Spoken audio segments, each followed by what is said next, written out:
Game Boys? Yes. This episode from The Loud House rocks. Here are the reasons why I like this episode.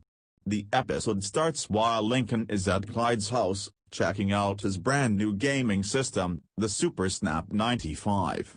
When Clyde says how much he likes his new console, he also states how he can only play with it until midnight since the next day would be Sunday, and he and his dads like to spend the day without looking at a screen, which they nicknamed Screen-Free Sunday. Lincoln sees this as an opportunity to borrow the console and asks Clyde if he can borrow it.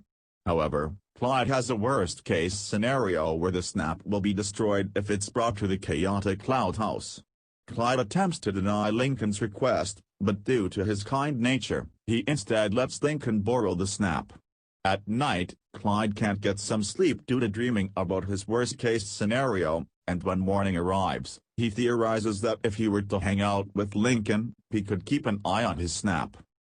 Arriving at the Loud House, Clyde gives Lincoln his snap and attempts to linger around him to keep an eye on it. Eventually, Lincoln becomes suspicious and thinks that Clyde is attempting to break free of Screen-Free Sunday. When Clyde lies by saying that's the reason, Lincoln promptly kicks him out of the house. Realizing what he has done, Clyde decides to go incognito mode to keep an eye on his snap. Throughout the day, Clyde attempts to protect the snap from any possible hazards, like Lynn's sports, a paint-covered lily, Leanie's kale juice, Lisa's corrosive liquids, and Lynn Sr.'s cooking. While hiding underneath the dinner table, Lynn Sr. tells his family that dinner is ready. This causes the family to surround the table, blocking any possible exits.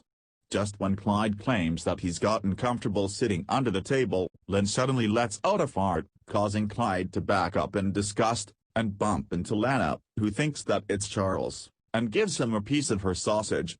Suddenly, Charles, who is angry at Clyde for taking his sausage, begins attacking him, exposing his hiding location.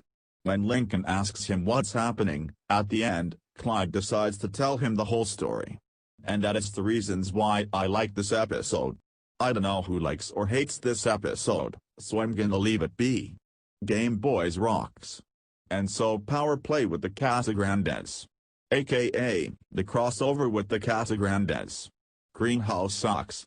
End of salute.